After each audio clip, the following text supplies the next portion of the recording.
정치의 겉과 속을 들여다보는 정치온 시작합니다. 오늘은 김현정 민주당 대변인, 최수진 국민의힘 대변인과 함께 집중 분석해 보겠습니다. 두 분 어서 오세요. 이재명 대통령이 대통령의 30일, 언론이 묻고 국민에게 답하다라는 제목으로 취임 한 달 회견을 했습니다.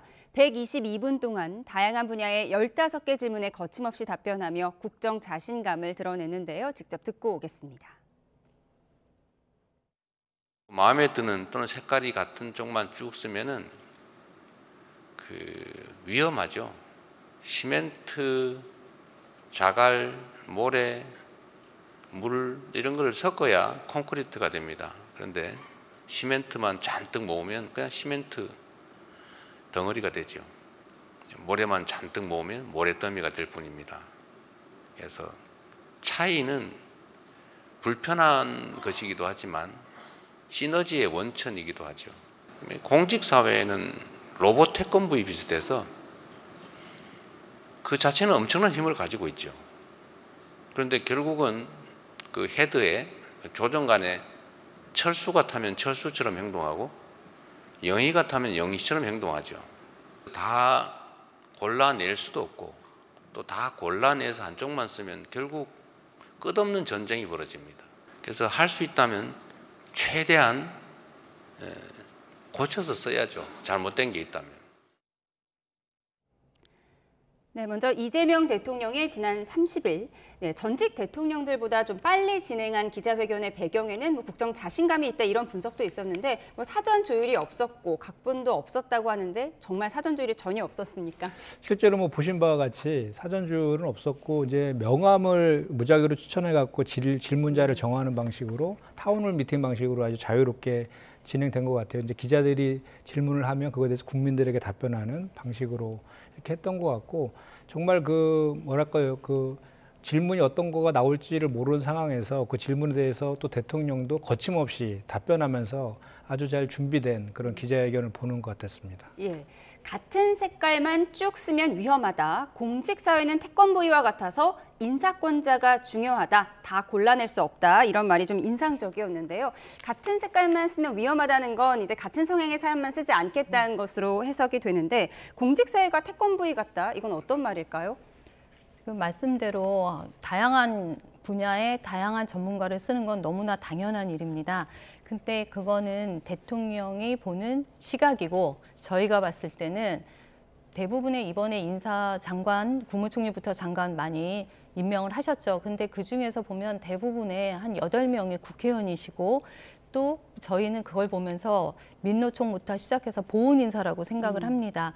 물론 거기에 몇 명 좀 아니신 분들이 껴있는데 그거는 이 테두리 아까 말씀하신 대로 다양성을 맞추기 위한 데코레이션 인사였다. 저희는 이렇게 평가를 하고 있습니다. 네, 보훈 인사였고 데코레이션 인사였다 이렇게 평가를 하셨는데 오늘 인사와 영수회담에 관한 이야기도 나왔죠.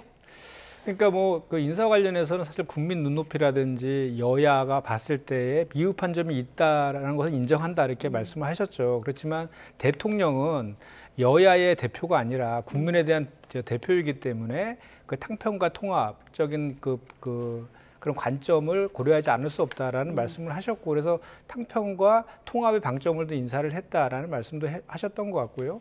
또 영수회담 같은 경우에는 이제 영수회담을 정리할 것이냐에 대한 질문에 대한 답변하는 과정에서 나왔는데 물론 이제 필요하면 그 영수회담도 하겠다 이렇게 말씀도 하셨기 때문에 비공식적인 그 면담이라든지 공식적인 면담이라든지 거를 최대한 많이 하겠다라는 말씀을 하셨죠. 다만 공격 소재로 쓰이면은 곤란하다 이런 말씀도 하셨어요. 그러니까 다만 이제 이제 정례를 한다는 것은 그걸 공개한다는 의미잖아요. 그런데 공개를 하게 되면 아무래도 허심탄회하게 대화하는 것들이 좀 제한적일 수 있잖아요. 그렇기 때문에 그 공식적인 회담뿐만 아니라 비공식적으로도 자주 소통해서 허심탄회하게 대화하고 의견도 듣고 청취하겠다 이런 취지로 말씀하신 것 같습니다. 그러니까 비공개 소통을 자주 할 테니 나를 공격 소재로 삼지는 말아달라 이런 부탁이 있었던 것도 그러니까 같습니다. 이제 비공개에서 하는 이야기들을 하다 보면 이렇게 거침없이 이런저런 얘기들을 하게 되는데 그런 것들을 또 언론에다가 공개하거나 이렇게 되면 서로 간에 대화하는데 또 그거 자체가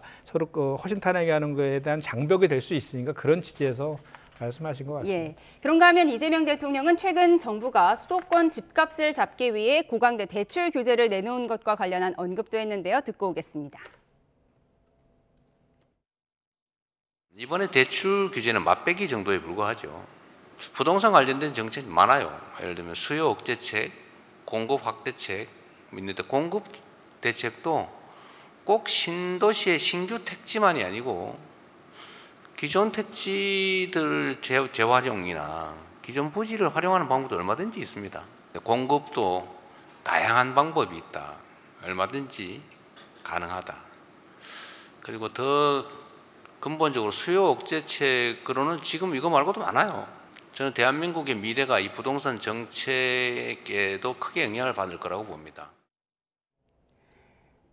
네, 이번 대출 규제는 맛보기에 불과하다 이렇게 얘기했습니다. 아무래도 진보 정권에서 부동산 트라우마가 있지만 나는 극복할 것이다 이런 자신감으로도 보이는데요. 국민의힘에서 할 말이 많으실 것 같습니다. 네, 즉 그렇게 많이 알고 계시고 실제로 공급과 수요의 그 균형을 알고 계시는 것 같은데, 근데 왜 이렇게 갑자기 6억 대출이라는 그런 막강한 도구를 내신 거예요? 어쨌든 그렇게 여러 가지 다양한 정책도 많음에도 불구하고 그것도 갑자기 통보하시고 이거 대통령실에서 한 거 아니야, 금융위원회에서 한 거야 이렇게 말씀을 하셔서 당황스럽고 실제 집을 살려고 하는 사람들이 지금 6억 대출이면 서울에는 언감생신 생각도 못 합니다. 아시다시피 한 24평 아파트가 한 14억, 15억 그 정도인데 그러면 현금 부자가 아니면 살 수 없는 구조가 돼 있고요. 그리고 또 하나는 더 중요한 건 분양 시장도 지금 되게 위축돼 있다는 겁니다. 우리가 대부분 분양을 할 때 그거에 대해서 은행 대출을 받으면서 우리가 중도금들을 갚아가고 있잖아요. 그러면 그거를 회사에서 대줘야 되는데 그런 회사가 여러 개 있을까요? 지금 부동산 시장과 그 주택 건설 시장들이 많이 위축이 되고 있는 상태입니다. 그리고 대출 규제도 막아놨습니다. 갑자기 집 사려는 사람들한테 지금 무슨 벼락과 같은 그런 조치를 취한 거라고 생각을 합니다. 그 더 중요한 거는 지금 미분양 아파트가 대부분 80%가 지방에서 일어나고 있습니다. 지방은 더 죽어라 하는 얘기고요. 이런 식으로 하면 일부 지역에 있어서 풍선 효과, 일부만 또 오르는 그런 불균형적인 그런 부동산 정책들이 나오기 시작합니다. 이렇게 잘 아시는데 왜 이렇게 했을까? 오히려 반문하고 싶습니다. 예, 갑작스런 6억 대출 규제에 대한 부작용을 우려하셨습니다. 지금 수도권의 집값, 특히 서울의 집값이 지금 급증하는 거에 대한 우려가 있었던 거잖아요. 그리고 그 원인 중에 가장 큰 원인 중에 하나가 오세훈 시장이 토지거래 허가구역을 다 푸는 바람에 그렇게 됐다라는 진단이 있습니다. 근데 이번에 6억 주택담보대출의 규제를 한 것은 부동산 가격이 안정 측면도 있지만 가계대출에 대한 문제도 해소하겠다는 두 마리 토끼를 잡겠다는 사실 포석이었거든요. 그리고 실제로 시장에서는 그것이 효과가 있다라고 지금 반응하고 있는 것도 사실입니다. 그런데 이렇게 그 금융 정책을 가지고 대출 규제를 가지고 하는 부동산 안정 정책은 효과가 오래 가진 않아요. 그렇기 때문에 이어서 아까 우리 이재명 대통령께서 말씀하신 것처럼 그 수요 억제책이라든지 공급 확대책 등의 대책들이 뒤따라야 된다라는 그런 말씀을 좀 하시는 것 같고, 덧붙여서 이제 사실 부동산 시장은 투기적인 요소가 강하잖아요. 그리고 우리나라는 국민들의 자산이 부동산이 7위고 자본시장, 금융 쪽이 3위거든요. 아주 기형적인 구조로 되어 있는데, 그래서 이번 오늘도 상법 개정해서 본회의 통과시켰지만 자본시장을 좀 투명하게 만들어서 자본시장 쪽으로 그 투자가 옮겨갈 수 있는 환경도 같이 조성하면은 부동산 시장 안정화에 더 이제 그 플러스 요인이 될 것이다. 이것까지 같이 이제 생각하고 계십니다. 예, 그런 차원에서 이 대통령이 지난 한 달 가운데 잘 돼간다 싶은 것이 주식시장이다 이렇게 얘기를 하기도 했습니다. 그런데 국민의힘에서는 오늘 이재명 대통령의 기자회견을 어떻게 바라보고 있을까요? 송원석 비대위원장의 목소리를 듣고 오겠습니다.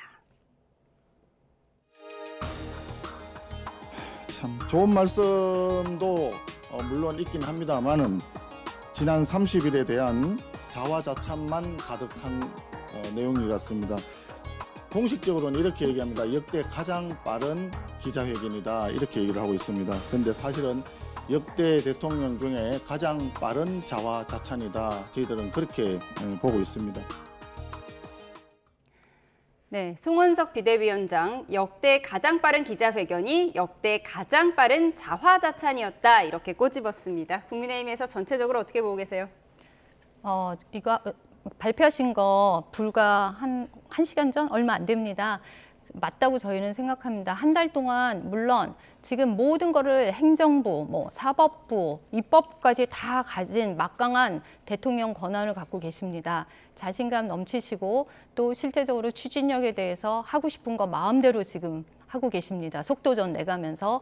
그러면 저희 입장에서 봤을 때는 이거는 우리가 시장의 어떤 순리대로 가거나 시장의 그런 원하는 그런 것들에 대해서 좀 섬세하고 차근차근 해야 되는 전략들이 필요하는데 바로바로 야당 시절에 했던 거를 밀어붙이면서 지금 혼란을 야기하고 있습니다. 그러면서 잘했다고 얘기하는 걸 보면서 저희는 이거 자화자찬이지 가장 빠른 대통령 역대 지금까지 대통령 중에 가장 빠른 자화자찬이었다. 이렇게 네. 얘기를 오늘 하게 됐습니다. 역대 가장 빠른 자화자찬이라고 국민의힘에서는 네. 평가절하했는데 민주당에서는 정상정부의 확인이었다. 이렇게 말했습니다. 네, 뭐 야당의 입장이 야당이기 때문에 그런 그 평가를 하는 거에 대한 일은 좀 이해는 되지만 그래도 좀 너무 박하게 평가하는 것 같아서 좀 아쉽긴 합니다. 근데 지금 뭐 각종 여론조사에서 보면 민심은 지금 이재명 정부가 잘하고 있다라고 지금 평가하고 계시잖아요. 그것은 정말 그 인수위 없이 시작된 30일 동안에 퇴근도 하지 않고 정말 열심히 하셨잖아요. 그리고 또 그 민생을 회복하고 또 그 외교도 정상화시키고 남북 관계도 훈풍이 불게 하는 그런 국가의 정상화 과정을 30일 안에 짧은 기간 안에 지금 만들고 있고 또 그 과정에서 그 정치를 또 복원시켰다는 것도 큰 의미가 있습니다. 여야 대표들과의 소통을 통하고 또 언론과의 잦은 소통, 국민과의 소통 이런 걸 강조하면서 정치를 복원시킨 것도 저는 의미가 있다라고 보여지고요. 이번 그 이재명 정부는 그 내란과 윤석열 전 대통령의 탄핵으로 인해서 탄생한 정부잖아요. 그렇기 때문에 이제 사실 그 과정에서 우리 야당인 국민의힘도 책임이 없지 않지 않습니까? 그렇기 때문에 지금은 새로운 정부가 하루빨리 이 대한민국을 정상화될 수 있도록 지금은 그 좀 비판은보다는 좀 협치하는 쪽으로 좀 도와주는 쪽으로 일을 할 수 있는 기회를 주는 쪽으로 좀 해주셨으면 어떨까 이런 생각을 해봅니다. 예, 대통령 기자회견 내용을 자세하게 분석을 해봤습니다. 오늘 정치권에서 굵직한 이슈들이 많이 있었습니다. 국민의힘에서는 지명 철회를 주장하는 가운데 민주당은 국회 본회의를 열고 김민석 국무총리 후보자에 대한 인준을 강행 처리했습니다. 국민의힘은 무자격 총리 후보자는 자진 사퇴해야 한다고 반발하면서 인준안 표결에 불참했는데요. 잠시 그 모습 보고 오시죠. 투표 결과를 말씀드리겠습니다. 국무총리 김민석 임명 동의안은 총 투표수 179표 중 가 173표, 부 3표, 무효 3표로서 가결되었음을 선포합니다. 네. 두 분 오늘 본회의 끝나고 바쁘게 오셨는데 국민의힘에서는 인준 표결에 참여하지 않은 거죠? 보이콧이 이제 당론이었던 거죠? 네, 저희는 보이콧하고 밖에서 왜 임명하면 안 되는지에 대해서 저희는 연설을 했습니다. 네, 실제로 지금 대통령께서 아까 말씀하셨는데 국민과 소통하겠다, 그리고 야당과 협치하겠다, 그리고 우리 자주 만나서 비공개로 얘기도 하자 이런 얘기를 하셨고요. 우리가 또 대통령을 만났을 때 김민석 총리 후보는 절대 안 된다. 그것도 분명히 어필을 했습니다. 그 청문회 과정에서 너무나 많은 문제점이 드러났죠. 그리고 또 하나는 어떻게 증인 하나 없는 역사상 70여 년 동안 인천에서 처음으로 일어난 사건이 일어났고요. 그 자료 제출률도 한 25%? 거의 자료 제출하지 않았습니다. 뿐만 아니라 장롱 속에 현금이 6억이 있질 않나, 배추 농사해서 450만 원씩 월 받았다. 처가 증여에 대한 증여세에 대한 얘기, 칭하대 학예에 대한 많은 의문점들을 남기고 갔습니다. 출석이나 제대로 했는지도 모르겠고 그 논문 썼을 때 그 논문의 내용도 부실하고 반도자, 도북자 이런 식으로 해서 북한 탈주민들을 폄훼하는 그런 일들도 있었습니다. 뿐만 아니라 위장 전입도 있었고 자식들에 대한 아빠 차스 이런 것들이 국민의 생각하고 있는 거와 많은 괴리를 일으킨 게 사실입니다. 그럼에도 불구하고 저희가 이거에 대해서 분명히 얘기를 했습니다. 이 부분은 안 된다. 저희가 지금까지 많은 장관들하고 총리 임명을 했을 때 단 한 건이라도 문제가 되면 임명이 안 된 사례가 많은데 그 모든 것에 총집합이 있는 게 총리입니다. 어떻게 국민들한테 존중받고 그리고 국무총리가 하는 것에 대해서 힘을 받고 또 그게 추진력이 생길 수 있을까? 저희는 이거는 절대 안 된다 해서 그렇게 반대를 했건만 이거를 결국 다수 여당이 통과를 시키고야 오늘 말았습니다. 예, 국민의힘 입장에서는 증인도 자료 제출도 없었고 배추만 남은 청문회였다 뭐 이런 판단이었는데 민주당에서는 국민의힘이 목리를 부리고 있다. 더 이상은 미룰 수 없다면서 이제 오늘 본회의에서 처리를 했습니다. 네, 사실은 합의 처리하기 위해서 무던히도 노력했는데 결국은 오늘 본회의 안 들어오셔가지고 저희가 단독 처리할 수밖에 없었다라는 말씀을 드리고 지금 뭐 자료 제출을 안 했다, 증인 채택도 문제 있다 이런 얘기들은 국민의힘의 일방적인 주장일 뿐입니다. 그 증인 채택 같은 경우에도 5명을 처음에 이제 가지고 협의를 했는데 4명을 채택했는데 3명을 추가하는 바람에 거기서 결렬된 거예요. 결렬된 거고 자료 제출도 제가 알기로는 다 냈습니다. 증여세 영수증까지도 갖고 있었는데 국민의힘 의원들이 보여주려고 하니까 다 퇴장하고 보이콧하는 바람에 못 보여줬다라는 게 이제 제가 확인한 그 팩트이고요. 무엇보다도 지금 이재명 정부가 어떻게 탄생했습니까? 아까도 얘기했지만 그 내란과 그 탄핵, 파면으로 인해서 탄생한 그 정부 아닙니까? 그거에 대해서 내란 동조 정당이라는 비판을 받고 있는 게 또 국민의힘이기도 해요. 이런 상황에서 빨리 국정을 정상화시키기 위해서는 내각을 꾸려야 되는데 그 꾸리기 위해서는 총리 인준이 가장 먼저 선행되어야 되지 않습니까? 그런데 그 총리 인준부터 그 발목 잡기를 하고 있는 것은 저희가 봤을 때는 내란 종식에 대한 방해 행위이자 대선 불복이라고 저희는 규정을 합니다. 그리고 또 하나는 국민의힘이 이렇게 그 총리 인준과 관련해서 비판할 자격이 있는지 묻고 싶어요. 지난 정부에서 31명이 인사청문 보고서 채택 없이 그냥 다 임명해버렸습니다. 그리고 한덕수 전 총리 같은 경우에도 저희가 부적격 인사이지만 새로운 정부의 국정 운영에 협조한다는 차원에서 당론으로 추인해줬거든요. 모든 역대 총리들이 다 그렇게 했습니다. 그러면 더군다나 이번에는 그 내란과 탄핵으로 인해서 인수위도 없이 출범한 정부라고 하면 그리고 그거에 대한 사과나 반성의 그런 마음이 조금이라도 있다라고 하면 총리 인준부터는 적어도 야당에서 협조를 해줬어야 되는 거 아니냐 저는 그렇게 아쉽습니다. 정말 자료가 준비되어 있었다면 나중에 SNS에라도 올렸어야 되는 것 아니냐 이런 게 이제 국민의힘 입장이었는데 국민의힘에서는 김민석 방지법을 발의한다고 해요. 어떤 내용이죠? 저희가 오직하면 그 자료들에 대해서 늦게까지 12시까지 저희 기다렸습니다. 제가 파악한 바로는 저희가 12시까지라도 갖고 와서 기다리겠다고 했습니다. 우리가 청문회장을 나간 게 중요한 것이 아니라 저희는 자료를 계속 요청했고 그 자료를 받았습니다. 받기를 진짜 원했습니다. 하지만 저희가 요구하는 거 끝까지 주지 않았고요. 말로만 했던 청문회였던 거는 확실합니다. 그래서 저희가 이렇게 허위 사실을 유포하거나 거짓말을 하거나 저희가 요청하는 자료에 대해서 주지 않을 경우 그거에 대해서 저희가 뭐 벌금 또는 그거에 대한 징역 할 수 있는 그런 법안을 저희가 발의하게 된 것입니다. 네, 이 같은 여야 갈등 속에 김민석 총리 후보자 인준안은 오늘 처리가 됐습니다. 그런가 하면 민주당이 본격적인 검찰개혁 추진에 속도를 내는 모습입니다. 차기 당권 주자인 박찬대 정청래 의원은 한 목소리로 고강도 검찰개혁 의지를 강조했는데요. 영상으로 보고 오시죠.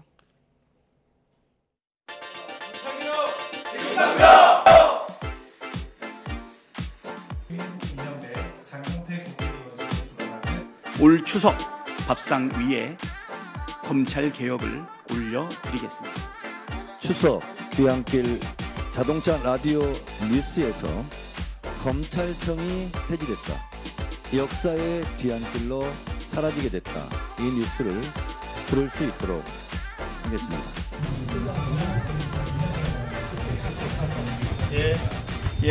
혼주 퇴장합니다. 우리는 안 헤어질 결심 잡은 손 놓지 않기로 했습니다. 두 분 중 누가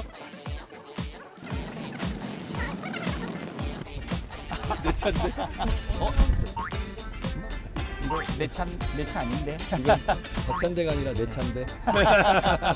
예. 이재명 대통령께서 깊은 계획과 숙고 끝에 이루었다 이런 생각을 좀 들고요. 이제 나도 말씀하자. 대통령께서 뭔가 깊은 뜻이 있겠지 하고 생각합니다. 대통령이 하는 결정은 다 옳습니다.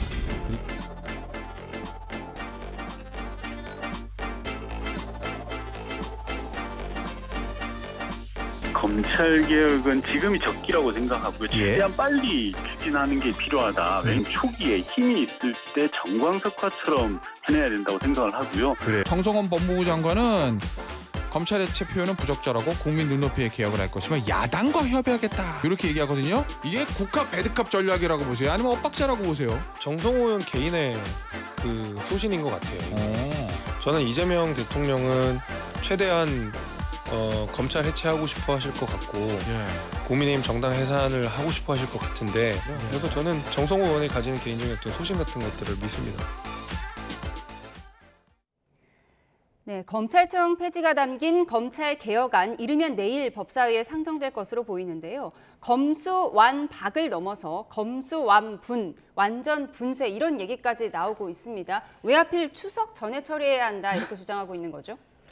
그러니까 검찰 개혁을 해야 된다는 거는 이제 국민의 명령이 되었어요. 그리고 수사와 기소를 분리해야 된다는 그거에 대해서도 국민적 공감대가 좀 형성되었다라고 보거든요. 왜냐하면 수사와 기소권을 독점하는 나라는 세계에 우리나라밖에 없습니다. 그리고 과거에 저희가 이제 국정원이라든지 옛날에 만기부나 중앙정보 시절 그 국정원이라든지 군 개혁을 위해서 그 권력들을 다 분산시켜갖고 국민의 품으로 돌려줬던 역사들이 있지 않습니까? 근데 유일하게 지금 남은 비대한 권력이 이제 검찰이라는 거예요. 그래서 검찰은 수사와 기소를 분리해서 검찰을 없애는 게 아니지 않습니까? 그래서 국민의 품으로 돌려드는 것은 이제 시대적 사명이 되었다라는 것이고 그렇게 검찰 개혁이 필요하다라고 하면 개혁에는 또 저항이 따르기 마련이잖아요. 그렇기 때문에 어차피 해야 될 거고 방향성이 정해졌다라고 하면 빠르게 하는 것이 좋다. 그런 취지에서 지금 말을 하고 있는 것 같고요. 그런 차원에서 지금 법무부 장관으로 사개특위라든지 형사사법체계 특위위원장 등 이제 이쪽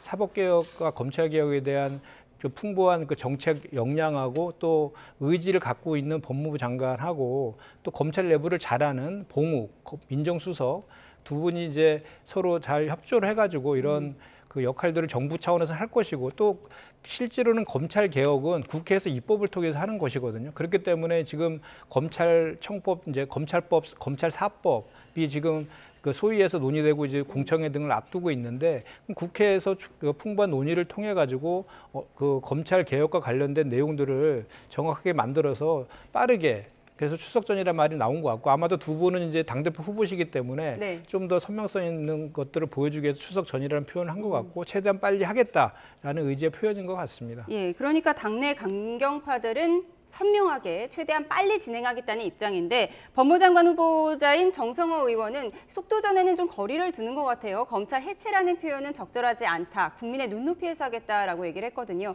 이게 국합, 배드캅, 투트랙 전략이냐 어떻게 보세요? 저는 투트랙 전략이라고 봅니다.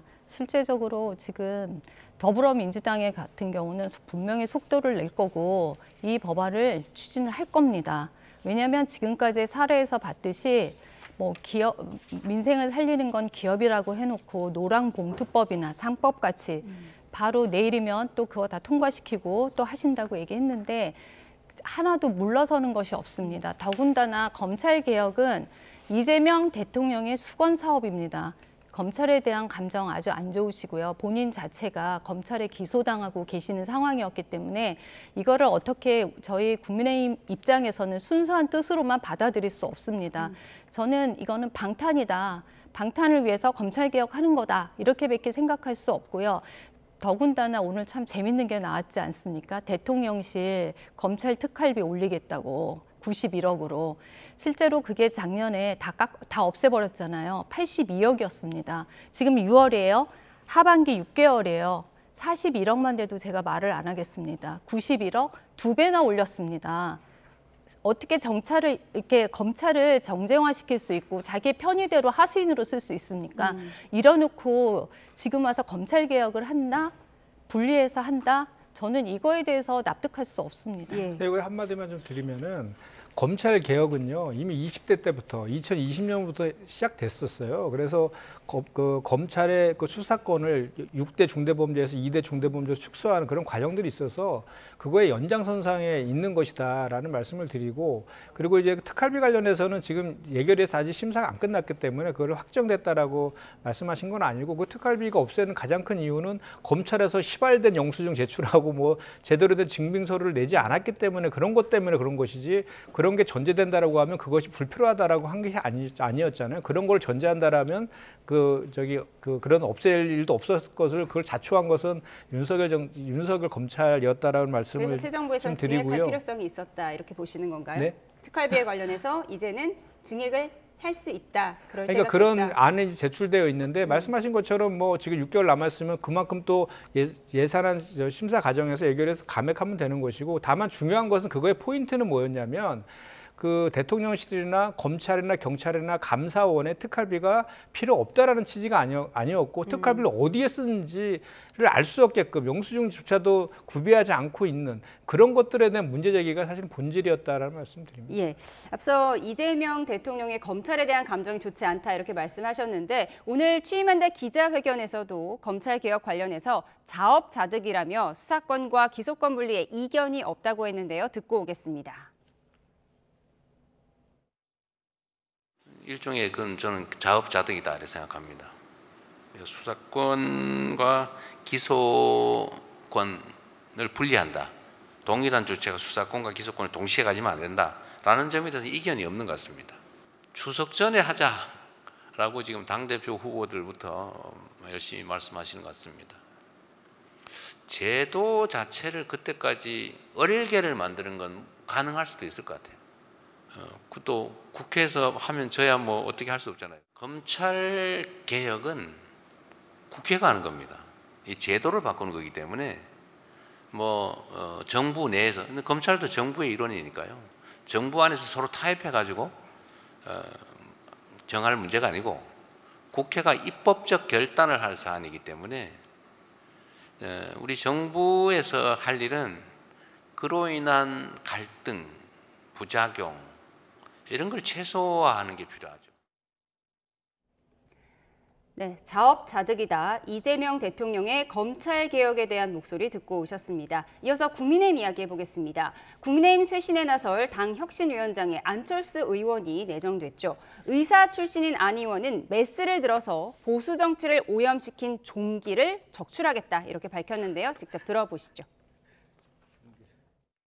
사선의 안철수 의원님을 당 혁신위원장으로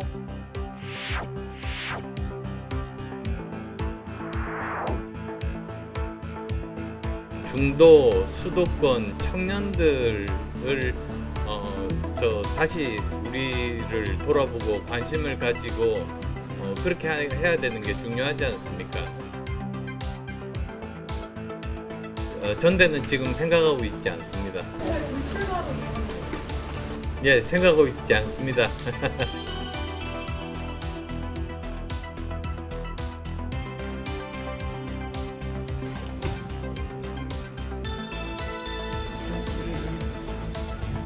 탄핵을 찬성한 안철수 의원님을 혁신위원장으로 앉혔다는 것 자체는 변화의 초석은 될 수 있다고 생각합니다.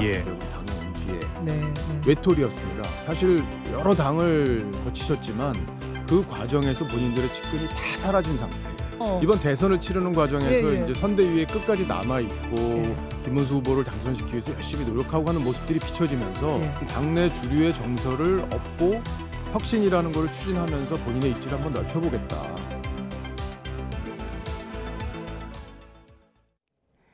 네, 의사 출신으로서 당의 집도의로 나선 안철수 의원, 과연 당을 살려낼 수 있을 것인가? 적어도 찬탄파라는 부분은 긍정적으로 평가되고 있는 것 같은데 사실 전 김용태 비대위원장이 힘을 받지 못했다. 결국 그 5대 쇄신안이 하나도 관철되지 못했다. 이 부분을 지적하는 목소리가 높습니다. 네, 저희가 선거에 패배하고 나서 분명히 당을 다시 한번 재정비할 필요성이 있고 더군다나 우리 유권자들 포함하여 국민들이 좀 보수의 재간, 혁신에 대한 니즈가 충분히 있고 저희 국회 국민의힘 의원들조차도 우리는 개혁하고 다시 한번 국민들에게 더 가까이 다가가고 국민들이 사랑받는 당을 만들어야겠다. 이거에 대해서 우리는 다 공감을 하고 있습니다.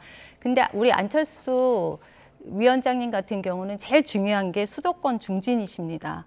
그리고 뿐만 아니라 그 당내 개혁파, 그래서 본인의 소신대로 지금까지 정치를 해오신 분입니다. 그런 걸 봤을 때 어디에도 치우치지 않고 우리를 통합하면서 한 방향으로 갈 거다 생각을 하게 됐고 지금 송원석 대표부터 시작해서 당내 중진들이 많은 고민을 통해서 안철수 의원님을 설득하고 같이 한번 우리를 이끌 수 있는 앞장서서 해주고 당 개혁에 앞장서 주시길 진심으로 바란다. 이렇게 간청을 해서 어렵게 저희가 모신 걸로 알고 있습니다. 예, 중도 수도권 청년 중수청을 아우를 만한 괜찮은 후보다 이런 평가가 있었다고 하는데 힘을 받을 수 있을 것이냐 결국 이게 관건이거든요. 어떻게 네. 예상하세요? 저는 좀 회의적입니다. 왜냐하면 우리가 전례가 있잖아요. 이뇨한 혁신이 그 당시에도 뭐 정권을 주겠다라고 했지만 뭐 지도부 친윤 1세계 지도부하고 중진들하고 그리고 친윤 의원들에 대해서 험지 출마하고 불출마 그 6가지 혁신을 냈는데 그냥 다 받아들여지지 않고 용두사미로 그냥 임기도 채우지 못하고 종료된 그 사례가 있거든요. 이번 같은 경우 혁신위도 사실은 김용태 전 비대위원장이 제시한 당의 혁신안 5가지를 좀 무마시키려고 띄운 측면이 있었잖아요. 그 당시 흐름상. 그렇기 때문에 이 기본적인 혁신위가 이제 새로운 당대표 뽑힐 때까지 이제 8월 달까지 한시적인 기구일 것인데 그 안에 혁신안을 만들지도 좀 회의적이고 그다음에 그 혁신안이 실천될지도 더 퀘스천이 들어갑니다. 왜냐하면 혁신위원장한테 권한이 있는 것이 아니라 최종적인 결정은 당의 비대위원장한테 있는 것이거든요. 그렇기 때문에 지금 현재 당의 그 지도부라든지 주류들은 여전히 친윤 의원들 중심으로 지금 잡고 있잖아요. 오늘도 보니까 사무총장이 정점식 의원을 임명했고 또 정책위원장에 김정재 의원을 또 임명을 했어요. 전부 다 TK, PK의 친윤 의원님들 아닙니까? 이런 의원들 속에서 그러지 않아도 그동안에 아까 박정훈 의원이 아까 얘기하던데 당에서 외톨이 신세였고 친윤들 한테도 늘 배제되어 있고 당 안에서의 존재감도 흐릿했던 분이 과연 어떤 동력으로 이 혁신을 이끌어갈지는 좀 회의적인데 그럼에도 불구하고 좀 어쨌든 간에 지금 국민의힘이 탄핵과 내란의 강을 넘어야 되거든요. 그래서 좀 정상화되어야지 여야 관계도 정상적으로 복원될 수 있기 때문에 그럼에도 불구하고 잘 그 혁신안을 만들어서 당에서 좀 수용되기를 고대해 봅니다. 예. 도로 친윤 지도부가 됐고 외톨이였던 안철수 의원이 얼마나 힘을 받을 수 있을지 회의적이라는 말씀 해주셨습니다. 여야 입장 자세히 들어봤습니다. 지금까지 정치온 김현정 민주당 대변인, 최수진 국민의힘 대변인과 함께했습니다. 고맙습니다.